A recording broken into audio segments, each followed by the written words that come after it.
Trying to figure out how the culture was going to go hasn't been too difficult, but so many people are clueless. There's a few things to remember. One, everything is business in the United States. Everything is business. Culture is business.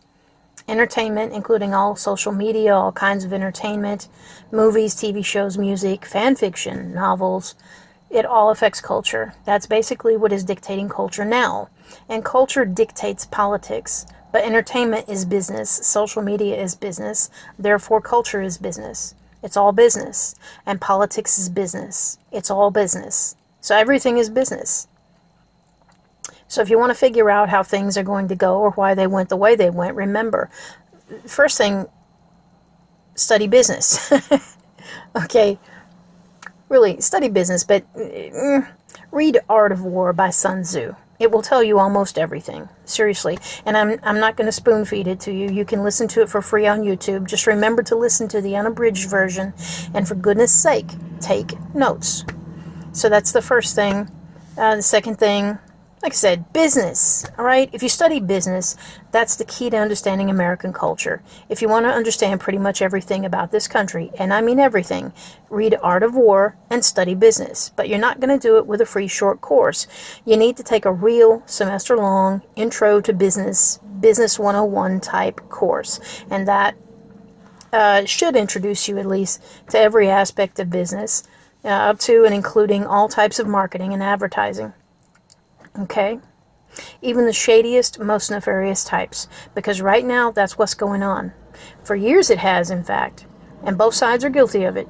The left and the right are using the most nefarious types of marketing practices in order to sway people in the quote-unquote culture war. If you want to understand the culture war is being fought in entertainment and on social media. Social media being the biggest form of entertainment and the biggest platform for other types of entertainment. Okay? The culture war determines politics. But again, who's winning the culture war? You got culture warriors on the right and culture warriors on the left. The left was winning it. The right is winning it now. And how? Mostly by adopting the tactics of the left and improving upon them. And that's what's been happening. Now, I don't mean that they're adopting the tactics of the left and making them more moral somehow. Quite the opposite. I mean that they're making them more effective. All right? And it happens over and over and over. The tactics that they've used, it goes all the way back to business marketing. They're the oldest methods. They involve deception, emotional manipulation, all of that. People get addicted to social media now, but they don't want to see good things. Okay? They want to see their little puppy videos and short feel-good stories and things like that. But the feel-good stories have to get bigger and more dramatic as time goes by because they're not tasty enough to compete with the bad stuff. What people are drawn to more than anything else is the dark. They want the bad news. More than that, they want an enemy. One that might present a challenge, but in the end would be easy to defeat. Yeah, like maybe a straw man that's made to look like a bad guy and gets the blame for society's ills. One that is made to appear powerful when in fact it's only the rich, evil people standing in the shadows holding up the straw man that have the real power. Like, maybe get the people mad at the straw man, then when the time is right, stop holding up the straw man and let the angry crowd destroy it. Well, more about that later, but honestly, the quote-unquote LGBTQIAA++ has been the most convenient scapegoat possible, and that is by design. And yes, I've studied the Bible. I know that a scapegoat is an actual goat, so don't get excited. I'm in my 50s, and I can tell you there was a time, and I remember it well, when the acronym was only 3 letters, LGB. Then the T got added. Then more and more letters. Then, of course, open pedophiles started trying to add themselves to the acronym. Again, this is all by design, especially the last 5 to 7 years. All the craziness that has been piling on, oh man, by design. And this is an aside, but I saw someone on social media the other day say that, that the white part of the new pride flag is for pedophiles. Well, it's not. The white stands for those people who are intersexed, which means hermaphrodite, okay? for people who are transitioning and for those who don't feel that they identify with any gender. I did look it up, and that's what it means, okay? Anyway, something like that. I'm sure I'm getting something wrong, but none of it is about pedophiles, okay? But because I spend way too much time reading comments, engaging attitudes on social media, I know that the response to me saying what white really stands for on the rainbow flag, it's going to get the response of, oh, what's the difference? Or, well, same thing. Okay, because people just love that shit. They love to do that. They know they're lying. They don't care. Okay? And I could talk about Dylan Mulvaney. All right, Dylan Mulvaney, he blew up overnight. Dylan Mulvaney was an out-of-work actor who was making videos about various things and putting them on social media, trying to get some traction with something. Like throwing a bunch of stuff at the wall to see what will stick. But he didn't get much of anywhere with it until he put on a dress and started calling himself a girl. And then he literally blew up overnight. Just literally overnight, right after doing that. Here's the thing about that. That does not just happen. Okay? That doesn't just happen. I mean, maybe 1 in a million times that happens, but most of the time when people get famous and they're said to have been an overnight success or an overnight sensation, they've actually been working at it 10 years. They just didn't get anywhere. Okay? So no, it doesn't just happen. I mean, a person might get lucky and a video of theirs goes viral, but if you will look at their channel, most of the rest of their videos will never come close to reaching the same number of people. But Dylan completely blew up overnight. Strange. Then even stranger, a year later, he's sitting in the White House filming a conversation with the president. That does not just happen. If you don't suspect foul play, if you don't suspect some weird engineered bullshit, then you desperately need to stop feeling and start thinking. Any emotion or emotions felt too strongly clouds the judgment. And that is what people are addicted to. They want to be angry, and they want to see the people they are angry with lose, be hurt, be punished. There's talk about rage porn, rage bait. Well, that is the content that is guaranteed to get interest, clicks, and views. All right? That and puppy videos. But it's not puppy videos that have inspired all this nonsense lately. You know, there was a time, and not too long ago, when a gay person like myself, who was a moderate or a libertarian or even a conservative, would feel much more comfortable talking to straight Republicans than to gay Democrats. You know, for me personally, that has started changing. And I mean big time over the last couple of years especially. And I do think that it might be changing for some other gay people who have a rather conservative view. And why? A lot of people want to blame it on the nuts among us, okay? Like non-binary people and furries and all the other nuts that have hitched their wagon to the rainbow machine, all right? Fake trans people and so forth. The fact is, though, it's not their fault. The crazy people are not to blame, because for all the preaching about personal responsibility that we've always heard from Republicans, which I was a Republican for about 8 years, and before that I was a big L libertarian. I have never voted Democrat in my entire life, and I'm definitely older than 50. All right, but for all of the preaching about personal responsibility that you always hear from Republicans, they're not taking any on this issue.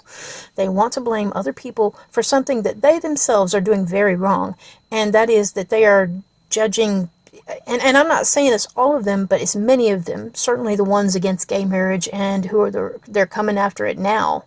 Okay, they're judging all gay people and bisexual people by the words and actions of only some, and also by the words and actions of some of the TQIAA++ people, even though gays and bisexual people really don't have anything to do with them. we don't have anything in common. We have something to do with them. We might be, friendly, cordial, even have some friends who might be, transsexual or whatever. But honestly, what do I have in common with somebody that's going to have their genitalia removed? I don't understand that. All right? You see, I don't have the money to go and do protests. I don't have the money to travel and stay in motels willy-nilly. I don't have the money to do that, and it's too damn hot to sleep in my car. I'm in Texas. I also have to work in order to eat and pay bills. You can't just take off from your job anytime you want to. One has to wonder where all the money is coming from for all these people who are in the street acting crazy during Pride Month especially. I mean, damn it to hell. How the hell do you do that? I can't. And I can't take off to be in counter-protests either. Like if Gays Against Groomers has some counter-protest or protest going on at a school somewhere saying, get this nastiness out of the curriculum, or fire this pervert teacher, or what have you. If they have something like that going on, I cannot be a part of it because I can't take off from my job to go there. I simply can't. You know why? Because I'm a regular person who works for a living. I don't have money stuffed away in a drawer somewhere. I don't. Ay, ay, ay. Because most gay people are just regular people and not lunatics or clowns who are sucking on a government teat or taking money from unknown persons, perhaps from Qatar, because most of us are just regular people that nobody knows. Okay? We just blend into the background, we work our jobs, and we live our quiet little lives. And because most of us are like this, most people don't even know that we're gay. Well, some of us are obvious, but a whole lot of us are not. Okay? So, I mean, you know, a lot of straight people, you just look at the rainbow freaks, the LGBTQI, the crap that they see on social media, and they think, oh, that's what they're about. Well, no, it isn't. But when all I can do is sit back and make anonymous videos talking about this stuff, hoping that I'm not just screaming out into the void that somebody is actually listening, it gets frustrating.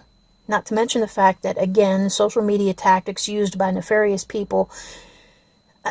Anyone that's a gay conservative has either experienced this particular thing that I'm going to mention or observed other gay conservatives experiencing it. It's sick, but you see brick walls and traps everywhere on social media. Like these gay conservative groups on Facebook. In fact, I saw somebody, the admin of one of these gay conservative groups on Facebook talking about this very thing the other day. This is just an example. They have to be really careful when they first start these groups to try and make sure that they don't accidentally let in someone who isn't actually an LGBT conservative, or at least moderate, because there's a lot of nasty trolls out there who will infiltrate such groups for the purpose of getting them deleted or shut down or locked, okay? And nothing is too low for them. They'll do things like post pornography and other things that are against the terms of service for that particular social media platform, just for the purpose of getting the group deleted. Okay, there's that. Because if you're a self-described gay conservative, do you know how many liberals, leftists, Antifa types, even out there policing the internet, trying to stomp you out? I mean, that's what they're doing. It's not the only thing they do, certainly. I mean, their lives don't revolve around us, but a good portion of it does.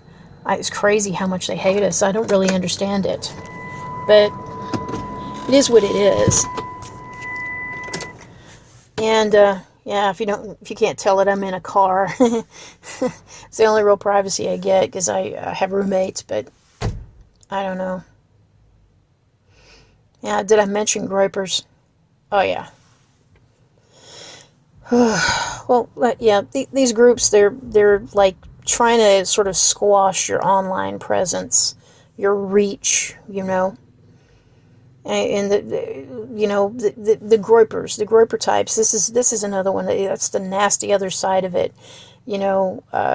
Quote unquote conservatives who are doing this. It's not just leftists. It's not just that kind of thing. All right, it's not just very unhappy people living in their basements. Okay, and I hesitate in calling gropers conservatives and calling some of these other folks that are kind of like gropers, but actually more disturbed. I hesitate in calling them conservatives, but I mean, because you're talking about gropers, you're talking about teenagers with mental problems, who believe that they're on like some kind of mission from God or something. People who would be better labeled as mentally ill or I don't know, actual white than as conservatives, because they're people that they're so conservative, they're so right-wing as to be truly clownish. And they really do hate gays, though they might call it something else. I mean, I grew up in the Southern Baptist Church hearing, when people were in public, they would say, love the sinner, hate the sin. When the preacher's in behind the pulpit, he's saying, love the sinner, hate the sin. But when they're in private, it's a whole nother matter. They're very abusive in language, and they espouse quite nasty beliefs, a lot of them. It's not all of them. There are some really great people in the Southern Baptist Church, but my experience growing up 40, 50 years ago, those nice, wonderful people in the Southern Baptist Church, well, I could say that they might be nice and wonderful to some people, but they were quite, when it came to the subject of gay people. And I don't know what the hell I did at the age of 11 or 12, when I certainly did know that I was gay, because puberty had hit. And there was no confusion. None. I wasn't questioning myself because I didn't have to. I guess I just have good hormones or something. But, yeah, I have no idea what I did at 11 or 12 for them to have such animosity toward all gay people and just the entire subject. But, yeah, where was I, man? Like, where was I? Yeah, love the sinner, hate the sin. But yeah, it's bullshit. When they say that, it's totally bullshit. And it's been really odd watching people who are not homophobes in the first place eventually become that. Okay? It wasn't unexpected. Like I said, it wasn't unexpected. But it has been odd watching what I was afraid might happen. And what do you do? What do you do, man? What do you do? I've had this kind of stuff happen myself. They sometimes succeed in getting your groups deleted. These people who are, trying to sort of remove your online presence with evil tactics. They get your content removed. They get it demonetized. Some of them operate in groups online. I've seen this. I've seen proof of it. People screenshotting their conversations in group and their little plans on what they're going to do. Okay. And then they'll post those screenshots. They'll attack, troll style. They'll like gang up and do all these false reports, about certain influencers and their content. They'll submit false reports all over the place. They're on all their posts, their videos. They'll say that they're reporting them for hate speech or obscenity or even copyright violations, when nothing like that took place in their content at all, and the content was all original. Okay, but if so many false reports are submitted, then it's like apps or AI or whatever running in the background is running the show. Okay, if so many false reports are filed, it's like they automatically get a strike, or they get demonetized, or their channel gets deleted, or their group gets shut down, or whatever it is. Okay? I mean, they'll do anything. They'll do anything to steal your voice and or to hurt you somehow, or put you in danger, like by doxing you. Whether it's that, or it's harming you financially, or any of a few other ways. They try to discourage you from continuing with this kind of behavior. Then what's another aspect of it? There's AI. And AI is being used to create tons and tons of content that research shows people are more likely to click on. More clicks is more engagement and more views. That all equals more money. And these people who are making all this AI content are doing it for the money. They're doing it for clicks, for views, for engagement. It all translates into money, especially on YouTube, okay? So they're creating massive amounts of content, getting massive amounts of engagement, and how? By doing the research and finding out what people are more likely to click on, I guess, and less likely to submit complaints about, all right? Now, what does that amount to? It usually amounts to anything that's got an inflammatory LGBTQIAA plus rainbow flag or blue hair person with a septum ring, that kind of image for the thumbnail, and then a blurb saying something like, "We're coming for your children," which was incidentally taken from the chorus of some stupid, obnoxious song from some gay choir that was talking about liberals trying to teach children to be open-minded, or their concept of open-minded at least, and how that's just so bad according to some social conservative types. Okay, and they were getting people to listen to it with the hook line, "We're coming for the children," because it was a sarcastic way of saying, yeah, we're going to make your children open-minded and compassionate, not we're going to make them gay. That was never the intention behind the song. It was neither written nor performed with that kind of nonsense in mind, and it was never the intention of the performers or the writer of the song to get you to think they wanted to turn kids gay. Such a thing is completely impossible anyway, so therefore too absurd for words. It was simply some gentle but stupid humor being used to entertain people. And it did backfire because it was used and twisted into something that it wasn't, most especially by the political influencers, news personalities, and podcasters who used it to manipulate the emotions of conservatives, moderates, and anyone else who cares about their children. So yeah, people are using AI to make massive amounts of content. They do the research, they find out what is going to get the most engagement, which is to say people clicking on it, viewing it, making replies to others on the comments, clicking like or dislike. That does count as engagement and indicates that you viewed it. Okay? The most engagement and the least amount of successful complaints made against it. One of those types of content is the LGBTQIAA++ content, but the content itself, when the AI is talking, I mean, man, it's the thumbnails that are meant to pull you in. It's meant to be rage bait, okay? It's got like a blue-haired, fat, ugly woman with a bull ring in her nose. She's often nasty looking. There's a blurb saying something like, "I'm never going to have sex with men again," or what else. Like there's some rainbow puke in behind something with a fetish gear, or someone with fetish gear on, and a blurb that says, "We're coming for your children." Things like that, all right? So that kind of content it's one of the kinds of content that gets the most traction online.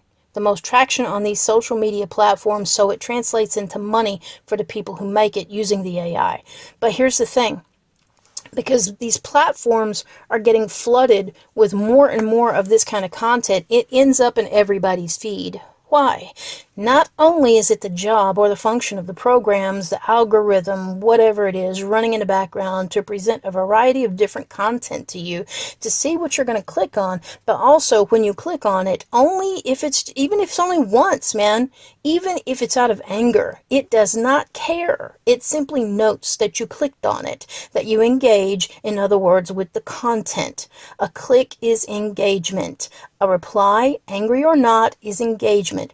Even if you click dislike, that's engagement. Even if you get a little message underneath the thumbnail that asks, "Show more or less of this kind of content," and you click less, you'll probably still get more types of content in your feed that you don't want, just because you were willing to engage with that little message. You let the system know that you are open to being experimented on to see what someone with the demographic data that the algorithm or whatever has gathered about you is more likely to click on, and that you will answer specific questions with direct answers, so it throws more variety at you, even off the wall crap. You have to understand, if you click on any of this shit, you will get more of it in your feed or on your page. It does not matter what your motivation for clicking on it is. It does not matter. If you ignore it completely, you will see less of it. But since people don't, since they click on things that make them mad, "Oh, I just got to see what those evil people are up to. I've just got to see." Since they do that, since they insist upon clicking on this kind of content and won't ignore it, they end up watching it. They end up watching a lot of it. Okay? and then drawing their opinions based largely and sometimes even solely on that. And because they end up seeing the rainbow vomit everywhere, and just the damn thumbnails alone are enough to color people's opinions, all right? Just what some super socially conservative commentators have to say is enough to color people's opinions. I mean, it's too difficult to come up with trustworthy statistics on what percentage of the gay vote went to Republicans this last time around, but I saw some exit poll that said that in 2024, 13% of the gay vote went to Trump. I think it was a lot more than that personally, but whatever. If the straight conservative influencers who love to post reaction videos to insane rainbow mafia TikToks would use 13% of the time they would normally devote to those reaction videos to instead interviewing conservative gay influencers, then those straight conservative influencers would seem a lot more credible to real Christians who are actually objective and a lot less like worshippers of Mammon. They know that many people watch their podcasts to get news about global and national events. Some kind of moral responsibility has to come with that. They know that they're helping to create false beliefs about all gay people in the minds of goodness knows how many people in the audience. I'm sure they'd say something like, my audience is smart enough to know that there are good and decent gay people, etc. and so forth. But a visit to the comment section on those videos usually proves otherwise. Now, I can say that Sky News Australia has done very well by gay conservatives. I really appreciate what they have done insofar as giving gay conservatives a platform. So kudos to them. That's wonderful that they've done that. I'm grateful to them for that. I don't have the time to watch all conservative influencers and commentators, so there might be others. It's not a blanket condemnation of them, and I apologize if it comes off that way. I'm personally apolitical now, and that's a recent thing. I think more gay people will go apolitical, and some who might have otherwise voted Republican may start looking at third parties now because, yeah, they're coming after gay marriage. Okay? It's the stupidest thing in the world. Gay marriage becoming legal did not open any floodgates, but conservatives that are anti-gay portray it that way. Some people have attempted to use the Obergefell ruling to justify other things like polygamy, but gay people are not responsible for that, so don't punish us for it. It's ridiculous. Holding us responsible for what nuts do makes as much sense as saying that straight people shouldn't be allowed to marry because your divorce rate is so high and you haven't eradicated domestic abuse, and some divorced fathers don't pay their child support, and some wives murder their husbands, and some fathers molest their daughters, and on and on. I'm not saying that it's the equivalent, I'm saying it makes as much sense. Don't deny us the right to marry because you have a problem with polygamists. Discriminating against a three-party relationship is about the number of people involved in the contract, not the gender or any other protected characteristic of any of the parties. This is simple. Simple. When a license that's issued to heterosexual couples for marriage is denied to a same-sex couple who meet all the other requirements that opposite-sex couples must meet in order to get a marriage license, that is discrimination by the government on the basis of gender. In some instances, discrimination on the basis of gender is legal and appropriate, but when it comes to marriage licenses, that is a legitimate 14th Amendment issue. The 14th Amendment has been interpreted by the court to forbid the denial of equal protection of the law to people based on gender as well as some other characteristics such as race. When you leave behind your biases, biases, biases, I don't know where the hell I got that, but when you leave them behind and your emotions and you just use your intellect and your objectivity, the only conclusion available is that denial of marriage licenses to adult same-sex couples who meet all the requirements that opposite-sex couples have to meet in order to be issued a marriage license is a violation of their 14th Amendment rights, according to the interpretation of the 14th Amendment by the court as for forbidding denial of equal protection under the law to people based on gender. There's only one way, and I mean one way, that they can preserve any of their integrity at all, while also getting rid of the practice of issuing marriage licenses to same-sex couples. And that would be to get the government to stop issuing marriage licenses to anybody. Marriage certificates, marriage licenses, or any replacement to anybody, okay? any couples at all, opposite sex or same sex. And honestly, it is the position that makes the most sense, both from a religious perspective and a libertarian or constitutionalist perspective, I suppose. Religious, because if it's the God of the Bible who defines marriage, then the government should have absolutely nothing to do with it at all. And the libertarian perspective or the constitutionalist perspective, because constitutionalists slash libertarians are for as little government involvement in the personal lives of its citizens as possible, and as small a government as is constitutional and feasible. From that perspective, marriage licenses and certificates would be government waste at the very least. Very unlibertarian, not constitutionalist. Okay? Yeah, I grew up hearing about how government treating gay people the same as they treat straight people would be a slippery slope. You would hear that all the time. All right? Especially when they start talking about the quote-unquote gay agenda, which, oh Lord have mercy, I'm not sure how drag queens reading to kids, and allowing kids to read pornographic books is the gay agenda. And here I sit, a very gay person, and I've never wanted any of that. So it was never any of my agenda, But yeah, I grew up hearing about how that was my agenda, and how it was a slippery slope if gay people were given equal rights to straight people, and that would include gay marriage. But it's not a slippery slope. It never was. Gay marriage did not cause all the nonsense that's happening now. The education system itself has always had crazy people in it, for example. Always. And any person of at least 20 years of age and average intellect should know that if the government is in charge of educating the children, then the schools will soon become propaganda centers. I mean, what idiot couldn't figure that out? Seriously.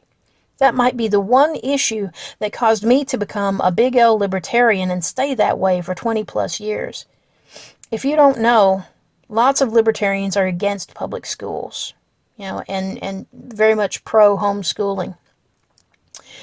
Well, I had to go to public schools, so I know that the libertarians are right. The schools are just one thing, though, and I'm running out of energy. I'm very tired. So I'll save the rest for another time, but yeah, gay marriage is not a slippery slope.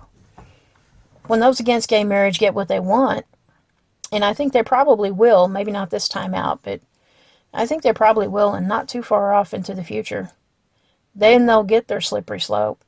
They will. Okay? And it will be their own damn fault. And by the way, when I talk about gay marriage, I'm not talking about forcing clergy to marry people in their churches. I'm talking about getting a marriage license from the government or a marriage certificate from the government. For the record, clergy shouldn't be forced to marry anyone if they don't want to. No one should be forced to bake anyone a cake, and so on and so forth.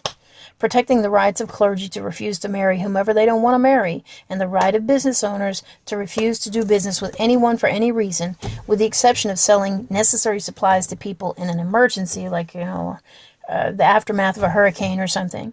It's something that I completely agree with, and I'll stand up for it however I can. But there is no excuse for anyone to try and stop same-sex couples from getting marriage licenses as long as they meet the other requirements placed on heterosexual couples.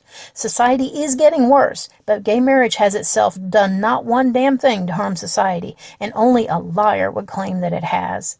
If straight people who are against gay marriage worried more about their own marriages and making them better and less about gay marriage, society would be improving, not getting worse. Lord, I tell you what, some of the views say that gays are less than 1% of the population.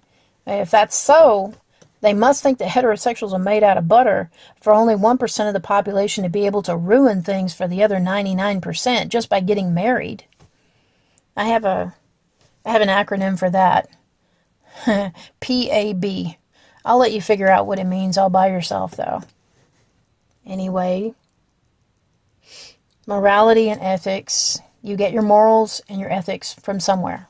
Ethics and morals can come from philosophies and philosophers. They don't have to come from religions or religious figures. And you could make the argument that philosophers were religious people, but not all philosophers were religious people. And not all modern-day philosophers are religious people. Ultimately, whether it is religion or it is philosophy, these things, morals and ethics, come from the human mind. Religion is unquestionably an invention of human beings. God is not, Jesus is not, but religion itself is. You can say whatever you like, but it's simply a fact. It all comes down to inventions of the human mind. This is where we get our morality and ethics. This is where we get, it's where we get our morals and our ethics as far as I know. Okay, they're not inborn as far as I know. Even many atheists believe in some kind of reward-punishment system that's a natural part of the universe, though don't ask me why they believe that. I mean, I do, but then I'm a religious person.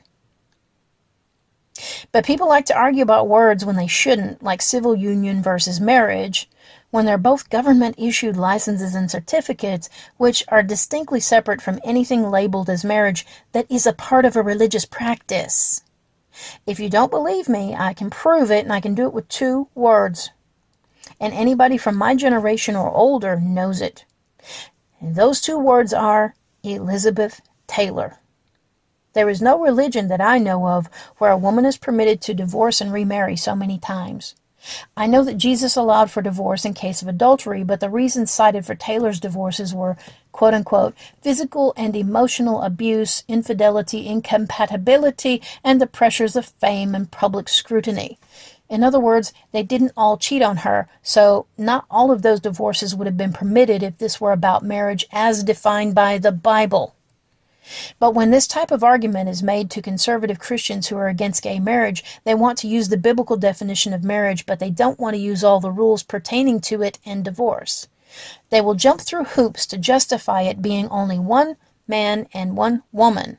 Again, it's not a couple versus a throuple or a 4-person marriage. We're talking about couples exclusively. You shouldn't be able to use the 14th Amendment to protect polygamy, to say that polygamists ought to be issued marriage licenses, because the discrimination is not on the basis of gender.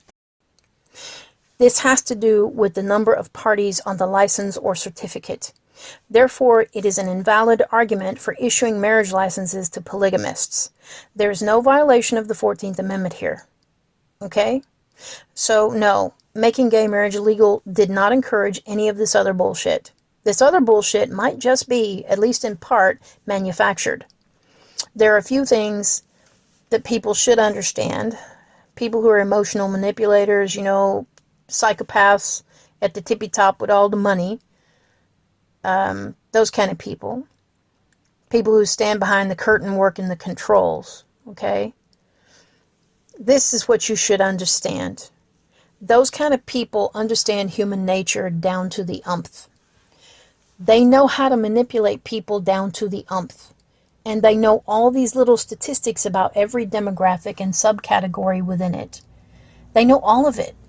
In fact, the real powers that be are probably taking their information at this point, their instructions at this point, from some sort of sophisticated AI program. And I'll tell you why I think that.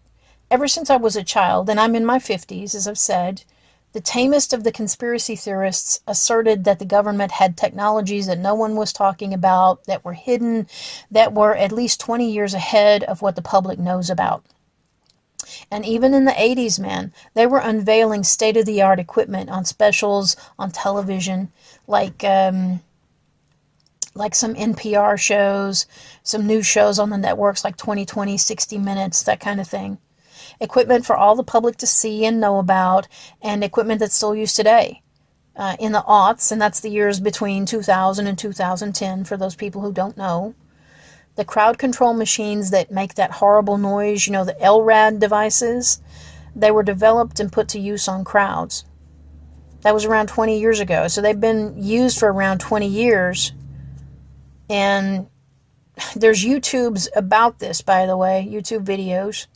People experimenting and trying to create something that's adequate protection against that damn noise that the machines make, so that they could continue to engage in a protest or the like within a certain radius of that particular device, okay? And the last I saw, and it's been a while, I admit, they weren't successful. I think the most successful thing they came up with that I saw, it was made of cinder blocks. But, like, who can carry a bunch of cinder blocks around? Protesters can't. They might be able to carry one or two brick bats around, but that's for the purpose of smashing windows. Okay, it's not gonna provide much protection against LRAD devices. Then they have the microwave crap that they use on crowds. They've done it. And like, if they came up with that technology 20 years before it was unveiled on TV, then the AI that they have at their disposal now that we don't know about, okay, and that we don't have, it's got to be insane. It has to be smarter than like a group of the smartest 100 genius humans on the planet, okay? So honestly, they're probably using some very sophisticated form of AI to give them instructions on how to manipulate society. Everybody ought to add a particular book to their reading list, okay, at least in my opinion. I read this years ago and blew my mind. It's called Satan, His Psychotherapy and Cure by the unfortunate Dr. Kassler, JSPS, which, as I understand it, stands for Just Some Poor Schmuck. It was written by Jeremy Levin. It's a little campy, but it is entirely relevant to what I'm talking about right now. Anyway, I can tell you something that is just common sense. If human nature has people uncomfortable with other people who make up a small percentage of the population and have a different sexual orientation than them, and I'm talking about sexual orientations, there's only 3 of them, that's hetero, homo, and bi. Asexual is not a sexual orientation. It is actually a non-sexual orientation. Okay? And when people say they're pansexual, they mean that they're bisexual, unless they're including animals or something, which would be a kink, not a sexual orientation. And a kink that's illegal, abusive, and cruel to the animals, unhealthy, unhygienic. The poor animals can't even give or deny consent. Pretty sure goats aren't trying to sign up for that mess. Animal cruelty does not qualify as a sexual orientation. I'm sorry. Okay? Anyway, if the majority of people are very uncomfortable around people of a different sexual orientation, even find them disgusting, repulsive, and they get really anxious, even frightened, I guess, to have them around their children, which as far as I know, and you know what, I understand human nature, so I'm not trying to judge straight people for this, I'm not, but I know that's a lot of straight people. It's a lot of straight people who feel that way. And they felt that way before. They felt that way in the 90s and in the early 2000s, And it's like, to a point, I get it. I think if I were straight, I would hate all gay people just because it would be the easiest thing to do. And I'd be getting all that reinforcement from social media and all the images that I would be flooded with on social media right now. I would be getting all that reinforcement for that part of my nature that said, ew, you're sick, get away from me and stay away from my kids. I mean, I'm talking about a reaction to Dave Rubin, for goodness sake. I'm talking about a reaction to just regular gay people, all right? I mean, you don't know me from a hole in the ground. I get that. But morally speaking, I'm more conservative than most of the Southern Baptist preachers I've ever met. And actually got to know in their, sort of in their circle. Seriously, but that's actually not that big an accomplishment. But I digress. Here's something else, okay? And I'm going somewhere with this, so hear me out. In general, people use the quickest and most efficient route to their financial goals. If I'm an influencer that makes my living on social media and I know that a video that I do where I react to insane TikToks is going to get me twice the views as one that has me interviewing a firefighter who saved 20 school children, and I want to be rich, I may interview the firefighter, but I'm definitely going to make the reaction to the crazy TikToks video. The average person, when talking about influencers that they like, always reasons that so-and-so is already rich. They don't need any more money. Their reasoning is flawed, though, because for the majority of rich people, enough is never enough. There are some rare birds out there for whom it is, but most of them do end up worshiping mammon, which is to say loving money. And as we know, the love of money is the root of all evil. The love of money, not money itself, the love of it. Worship it, and you will become willing to do wicked things to get more of it.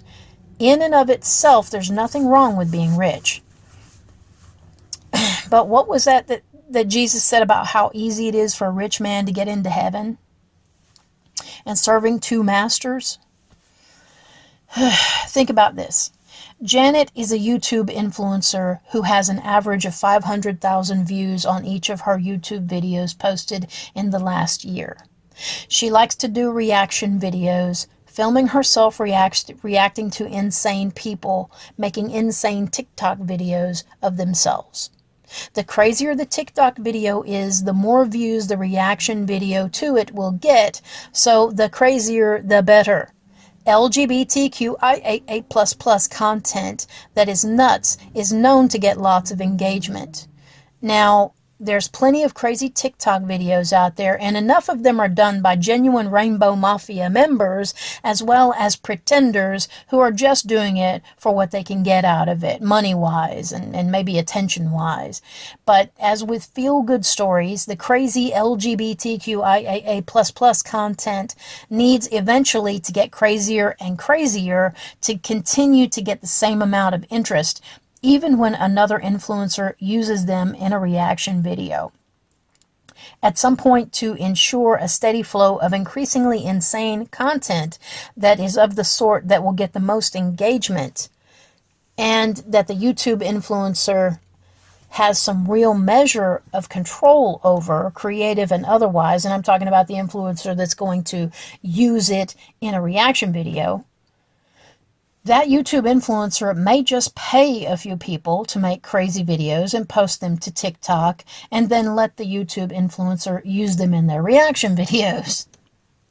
This is, of course, if it happens, and I think it does, a secret and untraceable arrangement. And the TikToker themselves might not be dealing with the YouTube influencer directly, because if you get that much engagement with your content, you're rich, okay? It's an arrangement that can and will financially benefit both parties if handled properly. And it is definitely done. I mean, it is. I see it. And Lord have mercy. I don't understand how it is that, you know what, I'm going to stop myself in my tracks right there. I do understand how it is that that a lot of people don't see it, that they don't realize it. Again, go read Art of War. Go read it. I will tell you this, there's not a billionaire alive who hasn't. So go read it. Okay? Oy vey. I won't point out specific influencers that do it, but I've seen this sort of thing done by some so-called conservative influencers and at least one leftist influencer. I watch a lot more conservative content than I watch leftist content, which is probably why I haven't seen more leftist influencers doing it. But there are other manipulations and deceits they use which are too subtle for most viewers to put their finger on, regardless of their own politics, okay? This goes back to business, nefarious marketing methods, etc. Study business, okay? Study Art of War. Educate yourself. Don't trust anyone who is making their living on social media, okay? Influencers in particular. And by the way, this stupid little channel of mine will never, ever, no matter what, be monetized. I will never get a dime for these videos. I will never have a sponsor, and I will never post affiliate marketing links, in the descriptions on these stupid videos. And they're not stupid. It's just me rambling. I suppose what's stupid is the idea that they would make any difference. But, this is kind of a pressure relief valve, maybe. I don't know, but I do know this. I don't care if one person hears what I'm saying or if a million people listen to it. This content will never, ever be monetized. It will never be monetized. All right? So at least you know that's not, any kind of incentive for me to say what I'm saying. If any influencer out there is getting money for what they're saying, it should give you a little bit of pause. It should make you question, if only for a second. All right? And there are some great ones out there who get money for making their videos. I'm not saying that people shouldn't get money for hard work, and it can take hard work for some of these folks out there to make their videos. Ariel Scarcella, Brad Palumbo, Blair White. It definitely takes work. These people aren't just sitting around with their thumb in their butt. Lord, I shouldn't have said that. I know a bunch of people are going to make a thing out of that. But anyway, look. I don't make any money from it. I'm never going to. That's the point. And this is just another thing I could point out. Record producers, okay? Record producers, they've never had a good reputation, okay? Nobody's ever made the generalization about them that they're good guys, decent people, or just like not evil, okay? Which isn't to say that there aren't decent people who became record producers, but it is to say that they seem to be the minority in their professions. Bear that in mind when I say these things. Bear also in mind that con artists fool people. That's what they do. Think also of a time in the past when somebody lied to you who you thought would never lie to you. When someone that you never thought would betray you did just that. Bear in mind that you have been fooled in the past and can still be, because you don't know every trick in the book and are not immune to every single con artist's or narcissist's or psychopath's charms. Okay?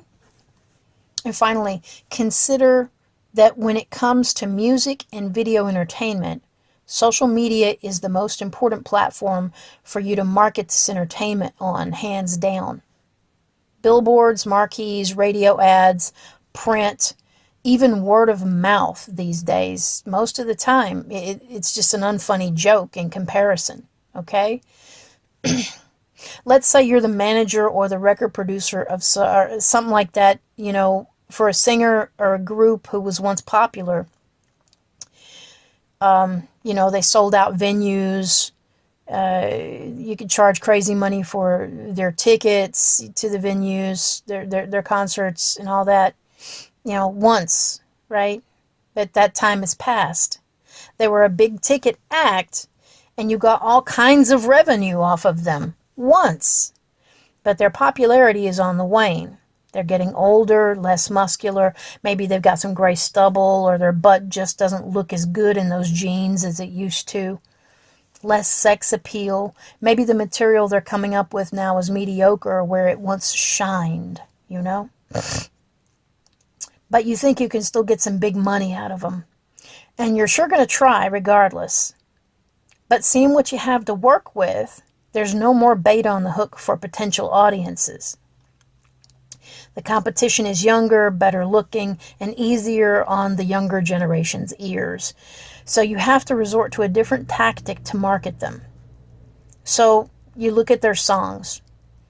You might pull off labeling one of them as anti-woke by playing up certain lyrics. You might instruct the artist to say a certain thing in an interview. Okay? You might then hire bots to pretend to be outraged wokesters and to verbally attack the artist for their supposedly anti-woke song, and maybe also for the things you instructed them to say in the previously mentioned interview. This will cause a backlash from conservatives who are all too eager to open their wallets for anything they believe is anti-woke and even just moderately entertaining. It makes them feel good about themselves, like they helped out some kind of mission, when in fact they were just being played like a fiddle. I've seen this done twice with fading stars in the last few years. It was pretty significant. I'm not going to name names. But it was totally manufactured controversy that deliberately provoked a backlash that they then proceeded to profit off of. In both instances, it was to manipulate conservatives and moderates, but I know that it's been done with other things, issues, people, etc., to manipulate more leftist audiences. I don't live my life online, so what I've seen is limited, okay? But this is a nefarious type of marketing campaign that has been used for decades, not just on social media until like the last 20 years or so. Well, not just on social media. I don't know. It's been used on social media for the last 20 years or so. Okay? Obviously, this kind of marketing is going to look different when it's used outside of social media, but it's the same mess. Deceit, even multi-layered and well-choreographed deceptions have always been used in marketing. That's just always been a fact.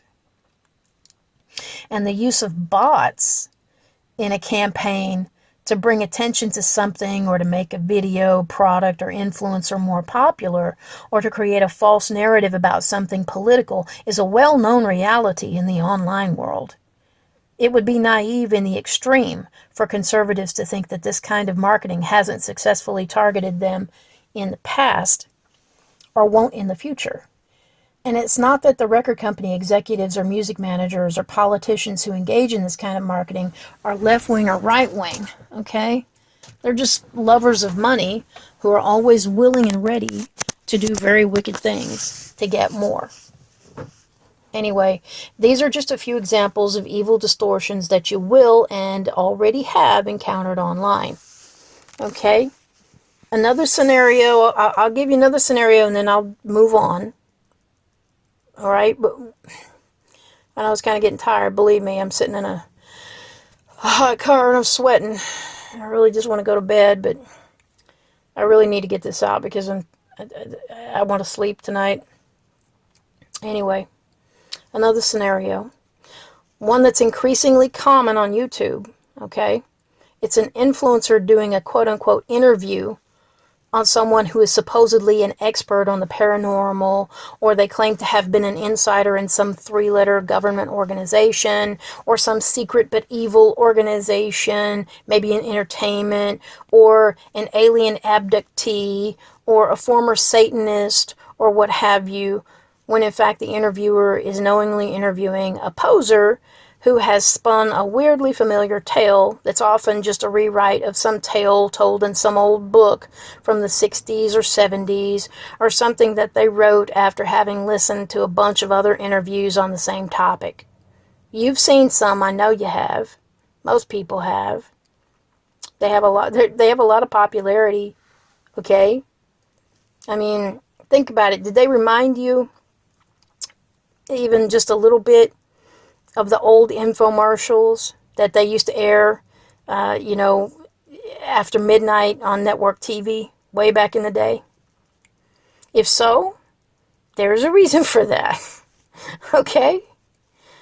I mean, there's one in particular that I could think of that not only has a YouTube channel, but also has a website and paid subscriber stuff, and it's also a plainly visible interviewer. Like, you can see the interviewer. There's no shadows. There's nothing. All right? And it's a dude. I do want to hold off on describing these people too clearly. I don't want to tip off who it is, but anyway, the interviewer is very visible. You see him.